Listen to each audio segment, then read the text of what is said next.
Oh, I'm not hungover this morning. No, not at all. What are you talking about?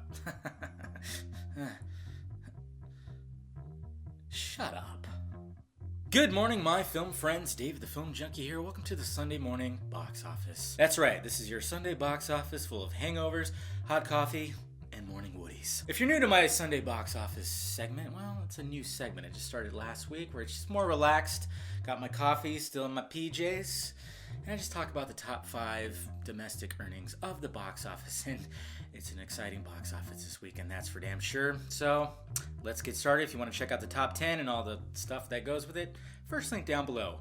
Have some fun. All right, got my phone right here because I can't remember shit. Coming in at number 5, The Revenant, and it made $6.9 million over the weekend, bringing that grand total to $159.2 million.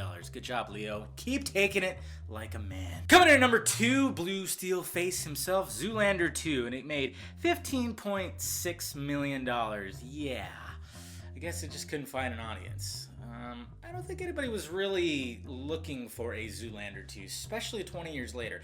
Anchorman 2, yes. Zoolander 2, not so much. Like, as much as I love Zoolander, I think it's just comedy gold. It's hilarious. I could watch, if it's on TV, I watch it all the time. But to have a sequel really wasn't needed. Anchorman, though, you know, when it came to that, not even Dumb and Dumber really needed a sequel either. But I think Anchorman, out of all 3 of those movies that had like sequels 20 years later, I think Anchorman was the only one that pulled it off. Other than that, let's just, sorry guys, sorry. Coming in at number 3, the other newcomer, How to Be Single, which Valentine's Day, here I am, alone, in my pajamas. I think I know how to be single. And it made $18.7 million for the weekend, so it beat out Zoolander. I honestly did not think this movie stood a chance. I didn't. I thought there would be more of an audience for Zoolander, and I would still want to go see it. I might see it today, I don't know. I still want to go see it, so we'll see what happens with that. Coming at number 2, the reigning champion, Kung Fu Panda 3, and it made $19.6 million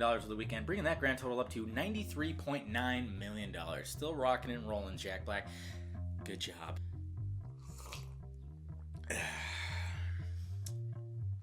Oh, you guys want to hear number 1, huh? Well, you don't need me to do it. You do have the internet, don't you? God, you're so lazy, but I guess I'll read it. But, oh, it's so exciting. Coming in at number 1, the merc with the mouth and those red tights, the man that every woman wants, Deadpool. And it made a staggering $135 million.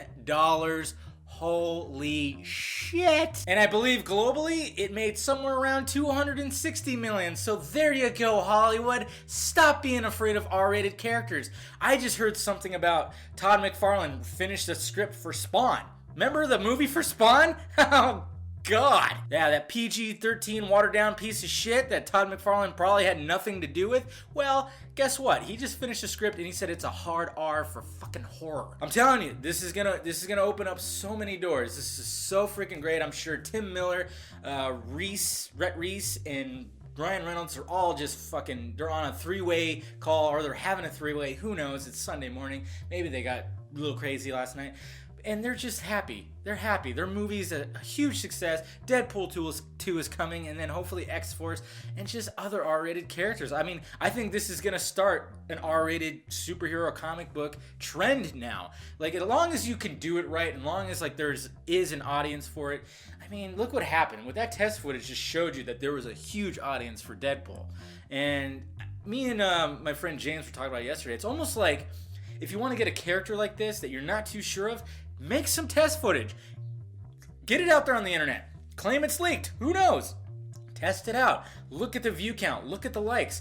That is like a perfect way to determine whether this movie's going to be a success. So then you could walk up to the company, you could walk up to Fox or whatever and be like, hey, bitches, look at this. So that's really exciting stuff. Deadpool, I cheers you. I've seen it twice. So great. I'm actually going to do a spoiler review. Hopefully record it today and get it up tonight. So yeah, it's so good. It's such a good time. Is it like a movie that you're just like, oh God, Academy Award winner? No, it's just such a good time. They nailed the character. Everything is just spot on. It's so good. Also, my next why segment has to do with Deadpool, because I was trying to think, like, I was going to do one for Batman vs. Superman, but I was like, you know what? I think I'm going to do it for this instead, just to keep the Deadpool thing going. So look out for that too, folks. But like I said, first link down below if you want to go check out the top 10. And I appreciate you guys clicking in. Hopefully you guys aren't hungover, and hopefully you got some coffee. You're probably already doing that stuff. If you're at church, hopefully you're watching it in church. That'd be cool. Thank you, Lord. All right, guys, I'm Dave the Film Junkie, and this has been the Sunday Morning Box Office Report. Now go away. I'm going to take my pants off and have some fun. What, coffee doesn't do that to you? And thank you for watching, you beautiful people. You go ahead and hit that like, thumbs up button if you'd be so kind. Subscribe to my channel if you haven't already. Subscribe to my other channel too. Follow me on Twitter, Facebook, Google+, and visit filmjunkie.com for all my videos.